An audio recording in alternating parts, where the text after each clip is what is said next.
Welcome to the Ancient Alternative View. If you like the video, please like and subscribe. Thank you. Good day to all watching the Ancient Alternative View, the place where everyone's opinion matters. Remember, the truth has been hidden and covered for many years, so all theories to our ancient past are on the table. I look forward to hearing your views. Please like, comment and subscribe below. Thank you. The Sumerians were one of the earliest urban societies to emerge in the world. In southern Mesopotamia more than 5,000 years ago, they developed a writing system whose wedge-shaped strokes would influence the style of scripts in the same geographical area for the next 3,000 to 4,000 years. Eventually, all these diverse writing systems, which encompass both logophonetic, consonantal, alphabetic, and syllabic systems, were all known as cuneiform. It is actually possible to trace a long road of invention of the Sumerian writing system for up to 5,000 to 7,000 years before the appearance of writing in Mesopotamia. There were small clay objects in abstract shapes called tokens that were apparently used for counting agricultural and manufactured goods. The ancient Mesopotamians realized that they needed a way to keep all their clay tokens securely together to prevent loss, theft, etc. So they started putting multiple clay tokens in a large hollow clay container, which they then sealed up. However, once sealed, the problem of remembering how many tokens were inside came to fruition. To solve this problem, the Mesopotamians started impressing pictures onto the clay tokens of the surface of the clay container with a stylus. If there were 5 clay tokens inside, they would impress a picture of the token 5 times, so the problem of what and how many inside the container was solved. Subsequently, the ancient Mesopotamians stopped using clay tokens altogether and simply impressed the symbol of clay tokens on the wet clay surface. In addition to symbols derived from old clay tokens, they also added other symbols that were more pictographic in nature, i.e., they resemble the object that they represent. Moreover, instead of repeating the same picture over and over to represent multiple objects at the same time, they used different kinds of small marks to count the number of objects, thus adding a system of enumerating objects to their incipient system of symbols. Examples of this early system represent some of the earliest texts found in Sumerian cities of Uruk and Yamnat-Nasr around 3300 BC, such as the one seen here. The Sumerian writing system during the early periods was constantly in flux. The original direction of the writing was from top to bottom, but for reasons unknown, changed from left to right very clearly on perhaps around 3000 BC. This also affected the orientation of the signs by rotating them all 90 degrees counterclockwise. Another change in this early system evolved in the style of the signs. The early signs were more linear in their strokes. Making up signs were lines and curves, but starting over 3000 BC, they reverted to wedges, thus changing the visual styles of the signs from linear into cuneiform, which looks something like this. Now, if we look at this, some of the writings on here, if we look at some of the earlier stuff, which looks a bit like this, and we put it next to this here, it's so advanced and so different. I know there's 2,000 years difference, but it's absolutely beautiful what they've done. And obviously you've all seen this. This is the King's List, which we're going to have a little talk about in a moment. But I don't know about you. Some of these parts, I know it's damaged. They look as if they've been covered and maybe segment taken out and put back in. I don't know what era or whether this is even possible or whether it's been done, but one of my friends at Ancient History Criticisms has certainly found writing within parts that have been taken off esophaguses and so on in ancient Egypt and written across and through the damaged areas. I don't know whether he'd have any view on something like this, but we'll talk about that on a different episode. But Sumerian's King's List, obviously very controversial to some people. The list begins about 266,000 years ago, long before we understood human civilization had even begun. The kingship first descended from heaven, apparently, in the ancient Sumerian city of Eridu in southern Iraq. Eridu is thought to have marked the beginning of the Sumerian civilization around 5400 BC and lasting to around 600 BC. In every little bit of study that I've done on Sumerian culture so far, there's at least 1,000 years difference on everything. Some go back to 8,000 years, some go back to 5,500 years. I'm just going to make that clear before I carry on, that there is no distinguishing date on whether the Vinca, which we've looked at before, was one of the oldest European states. I know that civilization was worldwide, but I think when we're looking at these individual civilizations, it's very, very important to get our datings correct.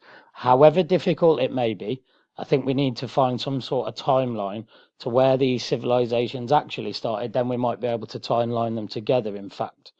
Now, the King's List, I'm sure that you've read yourselves, and it goes back to pre-flood or antediluvian kings. The list reigned for tens of thousands of years, and it measured in units. They're called sars, ners, and sosses, or 3,600 years, 600 years, and 60 years, respectively.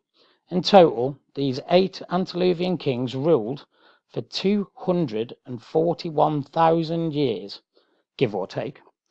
That seems very, very strange. The epochs measured in tens of thousands of years are reminiscent of the Hindu Yugas, during which years of peace, chaos, and everything in between represented by cyclical ages lasting hundreds of thousands of years. The longest reign of a Sumerian king, Engamalana, lasted for 43,200 years, which is oddly similar to the Kali Yuga, who lasted 432,000 years. Remember, 432 is a very auspicious number in our ancient past, so bear that in mind. Some have speculated that the numbers are simply encoded in a formula implementing the famous base 60 Sumerian mathematical system. If this many millennia long epochs are divided by this formula, we find a very practical timeline. However, after the flood, the list says that the kingship descended from heaven in a new city called Kish, in what is now centre of Iraq. There are post-Vilian kings reigned for hundreds of years in this time. Nanglashima, who ruled for 670 years, Shukakip, who ruled for 900 years. The supposed multi-century lifespans reflect similar reports of men in the Old Testament, including centurions, Enoch, Methuselah. Could there possibly be a connection here? I'm not 100% sure. You guys might be able to answer me with that. Now, the post-Diluvian list includes 23 kings who reigned for a total of 24,510 years and 3 months and 3.5 days. Now, if you were going to go to that degree to document something, then in your lifetime now, we document everything. I know we've got the internet, so it's completely different, but would you take the time to document something of that period and for that many thousands of years for people down the line to get it wrong? You wouldn't, would you? We're not going to sit here now and start making up lists that our gods were 300 million years old when they weren't, are we? I'm just going to put that to you. There are also figures in ancient Sumerian history, such as the famous Gilgamesh, who is not only a mythological figure, but was believed to have actually been a historical figure. Gilgamesh is thought to have ruled sometime between 2,800 and 2,500 BC, although I'm putting that back a little bit further because everything Sumerian seems to be 1,000 years earlier, but there we go, that's just down to me. With the Sumerian kings list claiming up to have lasted for 126 years, that's near our time, and he was 126 years old. So we get people 101 years old now, 106 years old and so on, so it's not beyond the realms of possibility. However, in ancient times, the average age for a man was 41, so we shall see. Similar stories to the Epic of Gilgamesh are referred and paralleled in the Old Testament. Madness.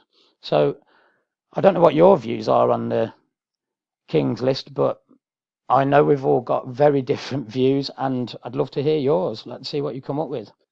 What I'd like you to have a look at is this website. It does say controversial 5,500-year-old Sumerian star map of ancient Via reveals observation of Kephal's impact event. Scroll down. This is Great Library, and Alexander the Great based the Library of Alexandria on this. So there we go.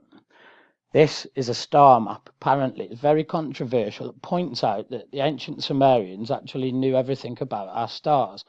Now, if I give you a picture of this here and we have a look around it, it's dating to 3,300 BC, which in effect, the Sumerians have been around a very long time, and this could well be the truth. I'd like to hear your comments on that and what you actually feel about this tablet, because on studying it, I mean, this isn't just an imprint from a clay tablet. This is sophisticated artwork produced thousands of years ago. And I don't know if any of you know ancient Sumerian, because I certainly don't. However, on my cuneiform exploits, this looks very, very early, not late to me. So I place it back a little bit further. However, if anyone can tell me whether that spans to this, which I actually believe is quite bang on, to be fair. So I'd love to hear your views on that. What a beautiful stone and a beautiful find. And if you have a read on this article, it's actually very, very interesting. Now, this is more ancient cuneiform with writings that go through and over the top of carvings. Absolutely beautiful. This looks a lot earlier to me, before everything was reversed. But again, this is not clay, and it's certainly not limestone. It looks more granite to me, but there we go. If they were pressing on top of that, how were they pressing? I mean, it's more geopolymer based than copper chisels to me. Now, if you go to Live Science, and check on new discoveries to watch for in 2019, we've all seen avoiding the pyramids. Excellent. Let's hope that comes to fruition. Now, I just want to bring your attention to these here, and I will read this. In 2019, an immense hoard of 1,400 tablets from the lost city of Erisagrig, I was pronounced that right, in Iraq, may be revealed in the United States. They will be found in a private collection held by an owner who will want to maintain anonymity. No, really? 2018, news broke that looted artifacts, and if you click on this, I'm not going to go into it because I don't want to get into any trouble. You guys go and have a little look. I'm not sure whether we're really allowed for me to mention what goes on in there, so go and have a look yourself. From the retail chain, you have a look at that. And basically, these artifacts are going to come out, and we're going to be able to see, and hopefully, it says here, tablets from Erisagrig have been appearing in antiquities market for over the past 2 decades, while looters know the city's location. Archaeologists don't. The tablets have appeared on the antiquities market and has flourished for 4,000 years ago, containing palaces as well as well-fed dogs. Now, if there's palaces 4,000 years ago, then Sumerian culture could have gone back a very, very long time. And if we can find out that there was lost cities there and more about the Sumerian culture, maybe these tablets could give us a little bit of an idea on where the Sumerian culture started. Because at the moment, we're somewhere between 5,500, 8,000 years ago with a king's list that goes back, well, 250,000 years. So I would love to hear your views on this. Thanks for watching the Ancient Alternative View. And I have, before we go, a couple of people to mention. Firstly, I'm going to mention Vlad9VT. Go and have a look at Vlad's work. He has just done an amazing series on ancient Egypt. Some of his stuff is absolutely amazing. And this guy has schooled me on some of my ancient knowledge, and I'm happy to be part of his work. I think you guys should go over and have a look. He's brilliant. Also, my good friend at Ancient History Criticisms, hello Andrew. He's just done, well, a very, very eye-opening publishing about Pandora's box, and I very highly suggest you go over and have a look at it. It's absolutely groundbreaking for me. I found it fascinating.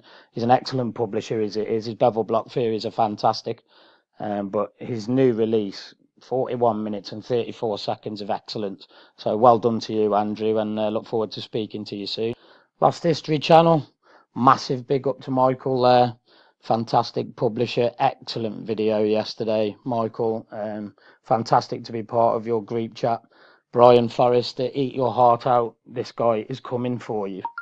Very well done, and look forward to your next publishing. Also, the Stonewall Research, Budcat7, gave me a shout out on his work. I've just started following him.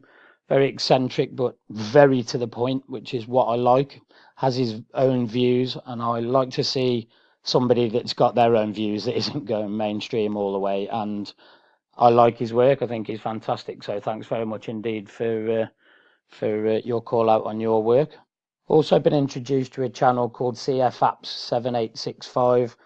Some of the work on here, this guy is absolutely amazing. Thanks very much to Ancient History Criticisms for putting me on to him. Honestly, just mind-blowing. Fantastic work, and I look forward to looking at more. Thanks very much indeed. Ancient Architects, fantastic work this week. Thanks very much indeed for what you found in Scotland for us all, and wish you all the very best, and I look forward to hearing your views. Thanks very much. We'll speak to you very soon. Please like and comment. Goodbye for now. Remember, there's always an ancient alternative view. Thank you for watching.